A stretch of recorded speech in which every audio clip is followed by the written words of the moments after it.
go. Hello, everyone. I'm Paolo D'Odorico from the University of California, Berkeley, and we are here with Duncan Keenan-Jones from the University of Queensland in Brisbane, and Matthias Kondolf from UC Berkeley. This is a session to discuss about their talks, and I'm going to ask a couple of questions, and I found some first of all, thank you for your presentations. I found them particularly interesting and original, also the combination of these two talks together that have many interesting points of connection. One of them was the notion of subsequium, like the buffer zone that was reported to exist in the case of the river Pesaro. As a zone that needs to belong to the river and not be encroached by human activities. And then, Matt, in your presentation, you also presented several other cases from France in which the same requirement existed. So with respect to that, and going back also to my recollections of things I studied as an engineering student many years ago, I remember that one of the other rules for those areas was not to have any plantations of trees or of vegetation that could obstruct the flow. When you have a major flood, there could be trees uprooted from upstream that would be then blocked and form like a dam, reduce the conveyance of these areas. So I was wondering if there was anything in your work that hints to this need. Of course, it's a higher requirement than to the more basic one that you had of not building anything or not having any construction there. Perhaps I'll start answering that, and then Matt can continue. Just for the Roman situation, the land was generally used for grazing purposes. So that would be consistent with what you're saying. I'm not aware of any specific injunction against allowing trees to grow there or things like that. There were rules about access to the river. If it was a perennial flowing river, then it was a really public property and you had to allow access to the banks of perennial flowing rivers. So perhaps that could slightly impinge on what you're talking about. I guess if there were trees or it was really thick scrub, then it might be difficult to get there. But yeah, I'm not aware of any particular injunction against allowing trees or other things that might impede the flow to grow there. Yeah, it's a great question. One example that I touched on, that of the Yangtze River floodplain and Dongting Lake. The lake itself acted more like what the Army Corps of Engineers would call a backwater in the Mississippi River and tributary system, an area that was simply absorb water. And the channels leading to it, I'm not aware of how they were managed, but within the lake itself, that's where you had the local landowners encroaching, building dikes and diking off parts of the lake. So there was much less storage capacity in the lake. And then thinking of more modern examples like in the Mississippi River and Tributaries Project, I'm actually not aware of restrictions in the vegetation there. But for example, the West Atchafalaya floodway is it's a very large, very wide piece of the landscape, and naturally it does have swamp trees in it. So so that would be a case of where there weren't. But many of these flood bypasses, I know, do have those requirements, so it's very, very interesting and relevant question. Yeah, talking about those floodways, and as you are saying now, really, and also the presentation shows that their important role is to mitigate the peak flows by offering storage. And so in that case, probably the problem of conveyance is less important. I was wondering if there are particular, what type of land ownership, land tenure exists in that case? Is that the land acquired by the federal government or by the US Corps of Engineering? Or how is that land acquired?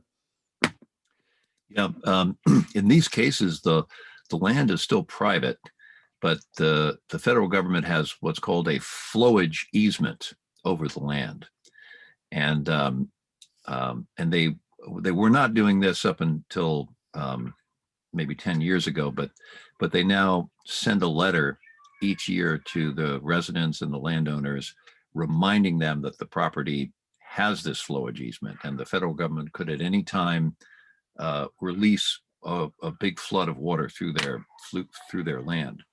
But because it's private land, the federal government cannot dictate the land use, and they can't prohibit building. And of course the building is controlled by the local governments, which tend to be very much influenced by development interests. They want the tax revenues, and so very often these local governments will approve building permits in places that are subject to flooding in general. But what I found so extraordinary about these cases in the Mississippi River and tributaries projects, these are designated floodways, designated flood bypasses for what's arguably the most important flood control project that we have in North America, the Mississippi River system. And yet, despite the importance that this flood control project function properly, that's local governments that are allowing these land uses in the middle of these floodways, which is clearly going to impede the use of the facility. Yeah, and seems this. Do you feel this to be a recurrent behavior that happens in North America and other regions of the world, that people forget about the fact that these are areas designated for to be flooded? Yeah, and I'd say it's a general problem of flood-prone lands, and just as we were talking before we started recording, areas that have been affected by severe floods, one would expect that the people would have had this experience. They would realize that they wouldn't want to rebuild there, but memories are so short, and properties get sold, and the new people come in, and it's a very good price to buy this land, and then they rebuild. And there are a lot of very good things about our National Flood Insurance Program, but a fundamental shortcoming is we don't have a way of really discouraging building in these flood-prone areas, and that's just for the individual risk, and then the financial burden that it puts on the taxpayer. Now you can contrast that with France, where after a tragedy such as Storm Cynthia that struck coastal areas and killed, I think, 23 people in 2010, the area that was affected was designated as a no build zone, and houses that were still standing were removed, and no one is going to be allowed to build there again. The zoning has changed. But you don't see that happening in North America. We don't have any examples of this kind of response.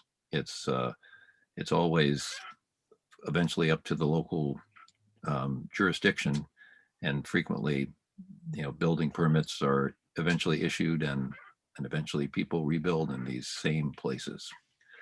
So we have I don't know, to me, being able to look back in time and seeing that this is a human tendency that goes back beyond the 21st or 20th century, I think it helps us frame the problem, and we see something about the psychological dimensions of the problem, and how it relates to human perception of risk.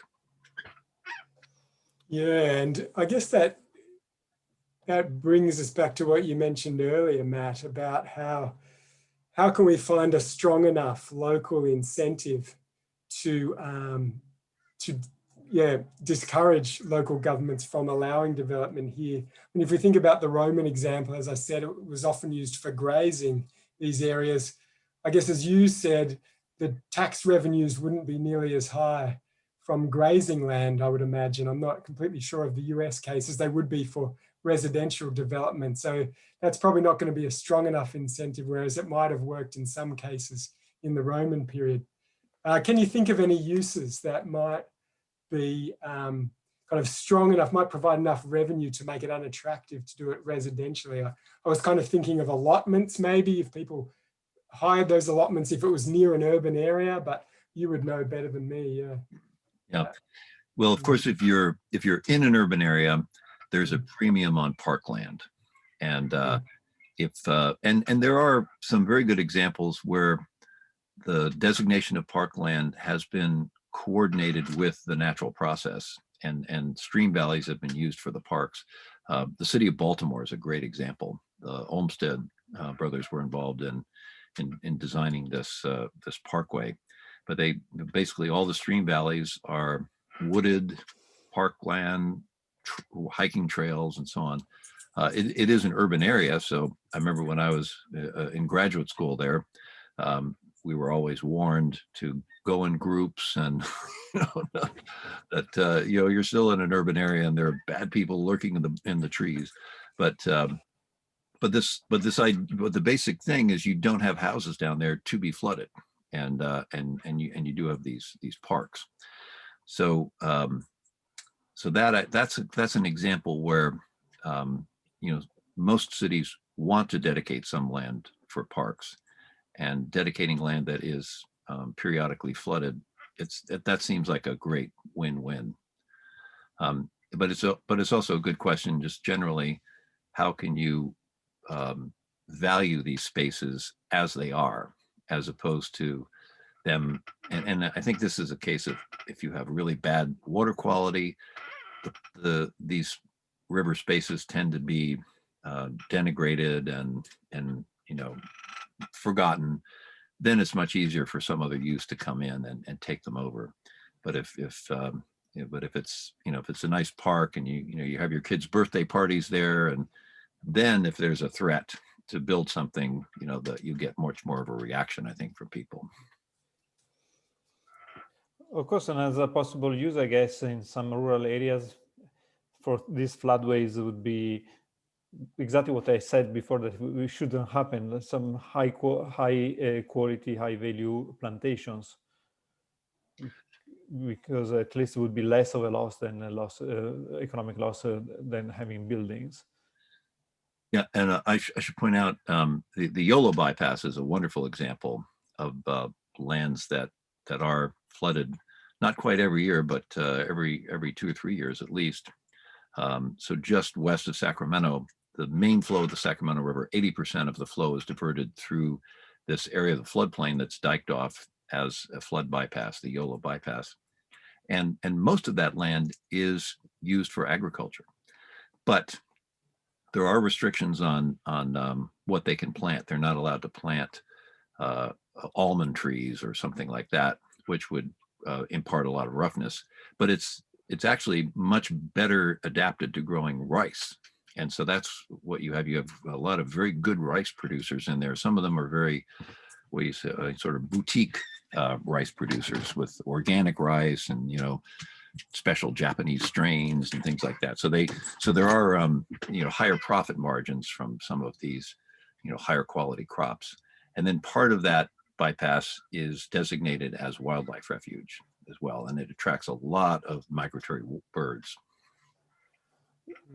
It seems that part of the problem is also related to property rights and legal instruments to limit the development of constructions within these areas, because in the same way as some plantations are allowed and others are not, there could be easements that prevent, as it happens often here in California, any form of a construction. Of course, the owners would need to be paid off more. So do you know if this is an economic problem or not, having invested in some, again, legal instruments to prevent the constructions in floodway areas? Yeah, these areas that are privately owned, the ones that were in the designated floodways, I would say those designations were done a long time ago, and the land was known to be periodically flooded, or could be, so there really wasn't much excuse. But if you just look at the broader problem of occupying floodplain lands or flood-prone lands, and one example I used was Montecito, areas that were affected by the debris flows in 2018. The properties are so expensive that there's no way the government could afford to buy the people out, and so there's a very big incentive for people to rebuild somehow in place. And of course, the problem we see traveling all over the world. It's not only unique to the Mississippi or North America. And Duncan, it's much harder to ask you a similar question about the Romans. I was hoping if I could just add something to what Matt said then, and then I'd be really happy for you to ask me a question. Was just to say that Matt, you mentioned that really high value areas of Montecito, but at the same time before you said that sometimes the land can be very cheap because it has flooded. So how much of the floodprone lands do you think, I guess, how much of this flooding problem does it affect higher socioeconomic groups, and how much does it affect lower? Is there an inequality dimension, I guess? Yeah, no, it's a really good question. As far as the lands that are actually in the active flood bypasses, these floodways along the Mississippi River, and there they have this designation. I'm sure that has some effect in depressing property values, but this West Atchafalaya floodway that we looked at, we documented that between 1970 and about 2010, the number of buildings built in this floodway increased 3 times. And I think partly it's because it's swampland and it's very cheap. So people can afford to buy the land, and then they put up their house or a house trailer or something like that. In the case of the Montecito debris flows, one of the houses that was completely wiped out in 2018 is a house that it was on a piece of property where the house had been completely destroyed in the 1960s in a previous debris flow. And a woman bought the lot at a very cheap price. And that's why she bought it. It was very cheap. And she built a house and gave it to her daughter. Fortunately, her daughter was evacuated. They were, just inside the line of what mandatory evacuation, so she was out of there. But it shows you something about the risk perception of people. Obviously, this mother did not conceive that the same thing was going to happen again. And so somehow, well, anyway, we need to convey better understanding of risk. But your point about, how does it affect the land values? Right after that debris flow in the 1960s, the prices were depressed. But over time, we have what we call the half-life of a memory of a flood, that people begin to forget the flood, and each year the property values go back up, and within about 10 years you're back up to the same price that the land was before. Very interesting. Yeah, there was then we go back to change, but since we are talking about this, I think there was an important point in your presentations, the notion of the fact that people believe that a 100-year flood occurs every 100 years. So as if there was a cyclic and a regular periodicity. Instead, when the problem is always how to communicate to the public that it's on average, it's exceeded every 100 years. And we see that very often also in the news, in the media, the presenters making this comment. Now we are okay because the 100-year flood has just happened. Do we want to add anything to this topic? Then we or no, I think that yeah, Matt, was there anything you wanted? Yeah, we can probably move on to. Well, of course, this was a very important one that both of you touched, and then. Well, another thing I was very curious about are the difference, and we were commenting on this with Duncan before, the different types of tools and methods that we use in our research. So Duncan, your work is based on a lot on archival work, I guess, and then some reliance on archaeology, and then also some reliance on geochemical analysis, etc. So can you give us an idea of how you combine the information from these different methods? Yeah, thanks. Great question, Paolo. I mean, these different methods have their strengths and weaknesses, so I try and combine them in ways that sort of get the best out of all of them. I mean, we've obviously got, on the one hand, the written records, which are in some ways self-conscious. They know that they're going to be read later. And so in some ways, they're presenting a narrative to their audience. And at times, they might use a flood for that narrative effect in some way. For example, Tacitus, the Roman historian, might record a flood to show that a particular emperor didn't have the favor of the gods. These terrible things happened while this emperor was going. And so it raises just a bit of a doubt in our mind, you know, it could have been exaggerated perhaps in order to paint this particular emperor in a worse light, something like that. So we've got, on the one hand, these historical records are often very well dated, often to the year, sometimes to the month of the floods have occurred. You know, 2,000 years ago, that's excellent dating. If we compare that to, say, the geochemical records, the speleothems, they're often dated by uranium-thorium dating, and an age model will be developed which might be plus or minus 50 to 100 years at that particular time. So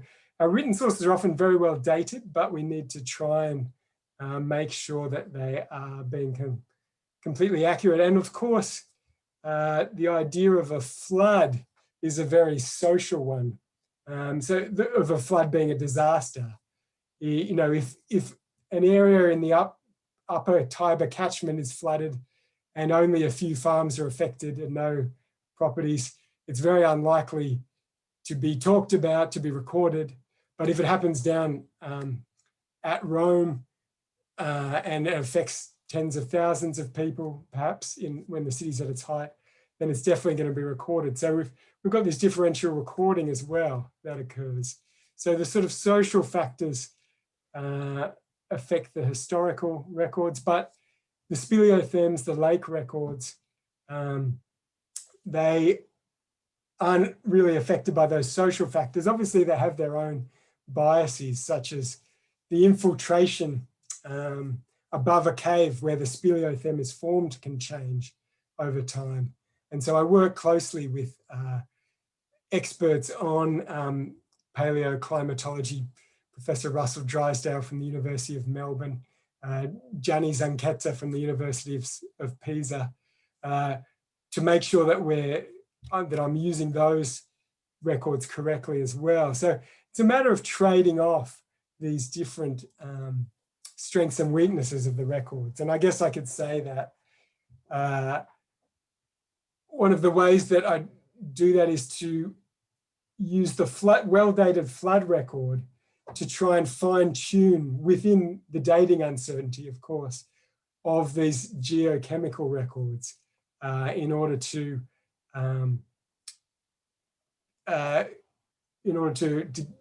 maybe make those, reduce the uncertainty on those age models for the geochemical records.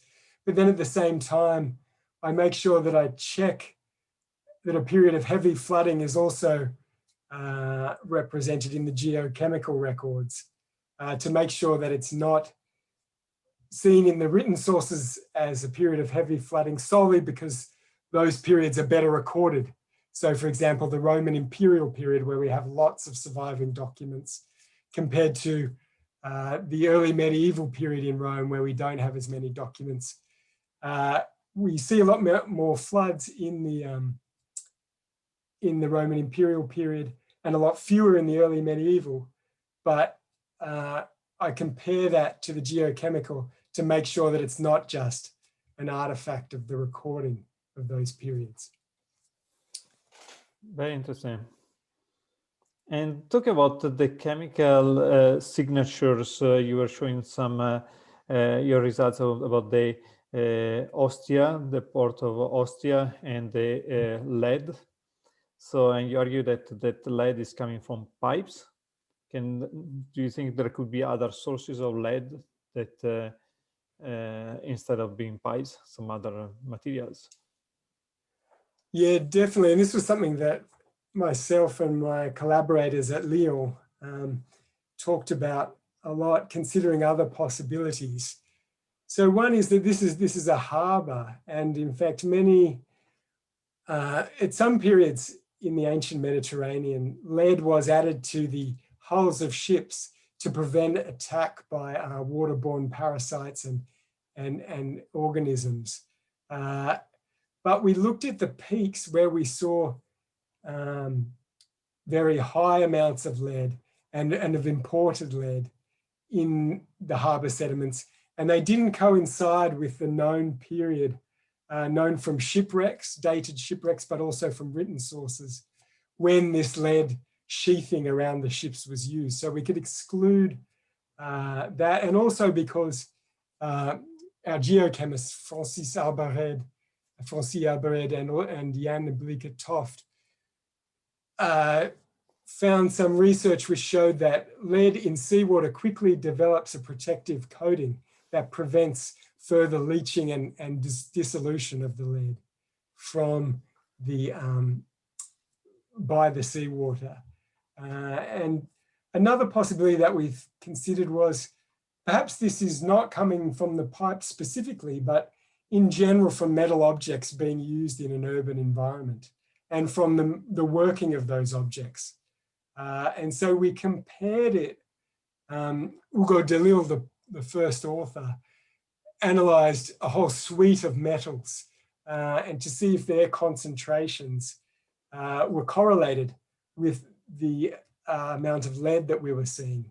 So we looked at things like iron for iron working. We looked at copper and tin for bronze working, which was being used at the time. And those elements were not correlated with the lead that we saw. So it's clearly not a general, not the result of a general increase in the use of metals and metalworking within the city, but it's something more specific. And the fact that we could relate it so closely to, at Rome and at Naples, to the histories of those cities and to the periods, say, where those cities were sacked by foreign invaders and so forth, resulting in a decrease in the amount of lead. We could see, and also the eruption at Naples, where that occurred, the eruption of Vesuvius, we saw a big decrease also in the lead amounts showing up in the harbor of Naples. We could see that it must be this outflow from the lead pipes rather than any of these other processes I mentioned. Interesting. And now from ancient Rome to modern France, we just mentioned that there is a period where, a long period of time where we don't know much about what happens. Is this an interesting area of research? Are there any efforts trying to fill this long gap until modern times when there were more modern records started? Well, I could, just in terms of the, I guess the system that I know best in the Tiber, for example, we do see by the time where there's great records in the Roman period in terms of written histories that describe floods. And then there's a dearth in the late medieval period, I guess. But when we get to around 1100 CE, they start recording the levels of floods in churches as a line. And that's much better evidence than we have for the Roman period, really, where we don't have much idea about the height of the flood often. Occasionally we do. And then from there, the recording just really improves right up to the modern period. So in many ways in the Renaissance, we're in a much better way than we were in ancient Rome. So even by that stage, the recording is much improved. I don't know if Matt, you could speak more to the case in France. I know you've looked at some of those flood height, similar flood height markers, I think in Rouen or somewhere. Yeah. But, Well, I think throughout Europe, you have these flood markers on churches and columns and important buildings, and it's definitely part of the culture to remember this. And we have what we like to call memory-free subdivisions in the United States, where you know, a new subdivision could be built on land that was flooded just 10 years before, but you could drive in there, but you see no evidence of this. When we had the 100th anniversary of our landscape architecture department, this was 7 years ago now, or 8 years ago, we had a competition called Watermarks, and invited people to design ways to remind people of the height of the water or the potential for flooding in places where you wouldn't expect it. And that was quite interesting to see these creative responses. But I think we have to find more ways to do this, to convey this flood risk, so it doesn't take people by surprise. It shouldn't. We have the histories, and we should be better communicating them as an indicator of risk. I guess that's partly a function of the greater mobility in modern societies, isn't it? That people aren't living in the same place to the same degree as they have in the past. But I guess one thing that also is a result of it that is leading to this lack of flood memory in the Australian context was colonialism as well, that the arrival of many English settlers, say in Brisbane, for example, in the 1840s, and displacing the indigenous people that had lived there for tens of thousands of years, led to a really sharp break in flood memory at that point. But we have some interesting written accounts that show that, extremely graciously, I would think that many indigenous people shared their flood memory with some of the settlers, saying, this area is going to flood. It's been raining a long time. You need to move to higher ground. We have some anecdotal written records of that occurring as well. Yeah, that's a great example. And I think, as you say, the fact that people move into these places and they're not familiar with the environment. Going to the Montecito example, after the mud flows in 2018, a lot of the people, of course, were traumatized and didn't want to rebuild. And there were real estate agents around who were happy to buy the house, to buy the properties. The houses were gone or damaged. I mean, of course, these houses are going to, at least these lots, and maybe houses will be built and they will be sold to other people.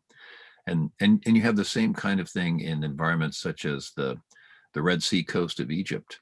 You have this huge tourism industry that's been built up along the Red Sea coast, and some of the best places to have a resort are at the mouth of a wadi, because it's there that you get a break in the fringing reef. You have access to deep water. You can bring in a boat. And so a lot of the developments are concentrated around there. And a lot of buildings are built on the floor of the wadi because it's flat, it's easy to build. These are developers who come in from somewhere else, and they really don't know how the system works. Is that, every decade or 2 or 3, there's going to be a big flash flood in the wadi. And you could be there at the resort and you're not aware of it because it's not raining on you, it's raining up in the Red Sea mountains. And so this is the thing that the local Ababda tribesmen, they know this very well, but you're, tourists from Germany who are coming down for a week, they have no clue. And so they are vulnerable because of this lack of understanding of the place.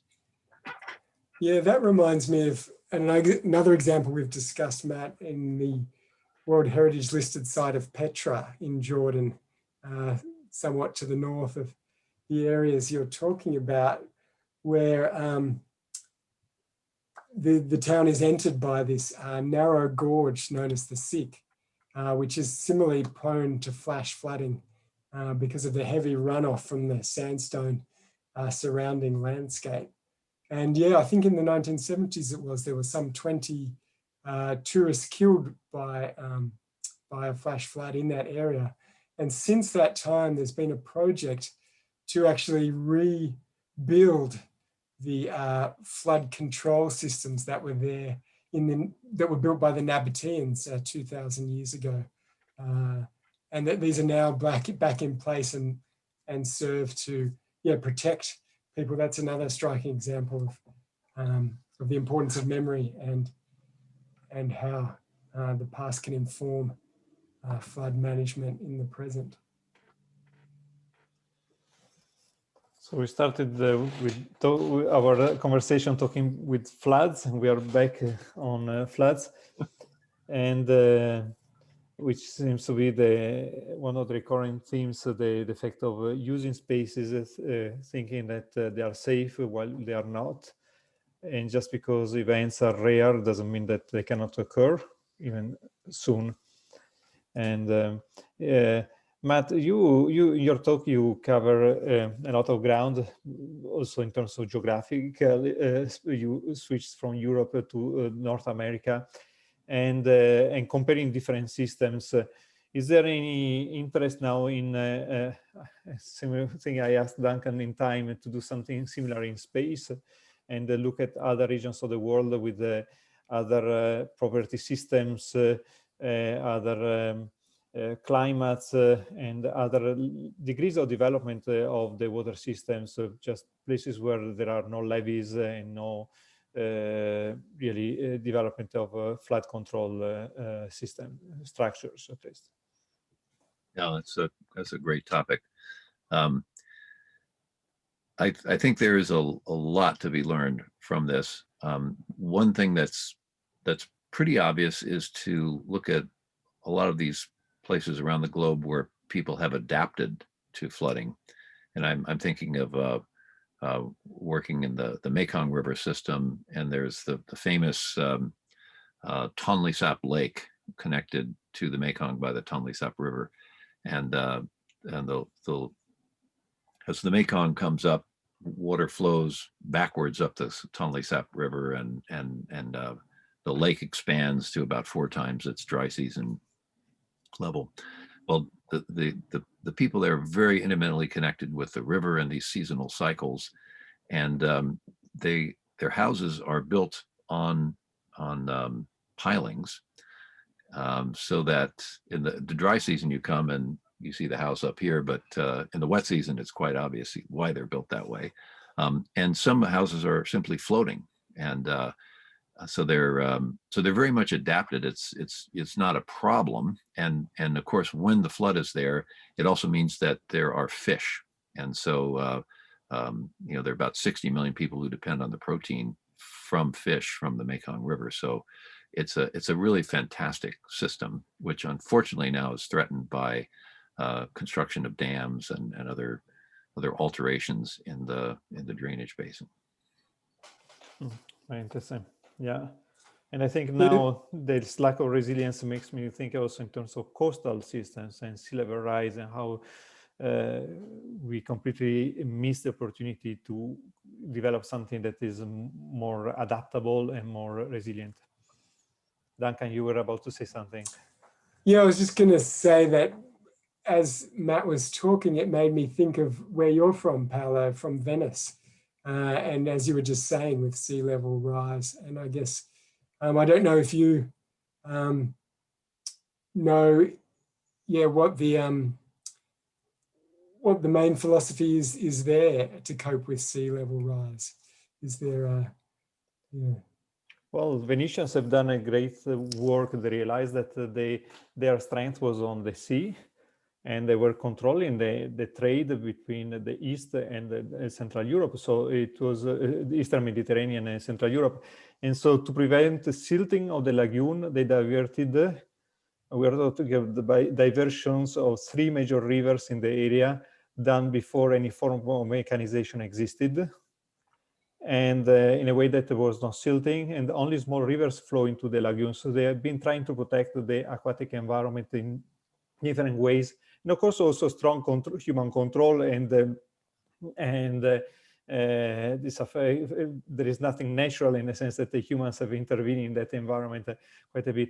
Now, sea level rise about 4 millimeters a year, plus the extraction of there's been a period of extraction of water from wells that caused some subsidence, and this led to the increased exposure of the city to flooding. And so at that point, there was no particular other option than to protect, to avoid flooding, to close the inlets periodically. And so they just finished, or they just tested, and they used a couple of times only these new gates. It's called the Moses project. Interesting structures basically are gates that are hinged at the bottom, and they are empty, and they pump water in and out to make them float and come up or go down. There's been a lot of discussion about that, but the idea is that it wouldn't affect much of the natural flushing of the system, because they would be open only in very exceptionally high condition of very high sea level, when there is a wind from the south that is blowing. So in a way that naturally the lagoon would be still flushed, but only preventing those very few events that would expose the city to damage. So it's not, it's a pretty much of a gray infrastructure. It took several decades. I don't know exactly how many, but more than 2 or 3, from the design to the realization of the system. And now with a new push for green infrastructure, perhaps there could have been interest for something different. But for sure, they seem to be working, and they've been used only a couple of times so far. Yeah, impressive system. Yeah, that's great. Well, thank you, Paolo. Thank you, Matt and Duncan. This was very interesting. Thank you for inviting me to this discussion. So I think we can close it here, and thank our audience. Thanks, everyone. Thanks. Take care.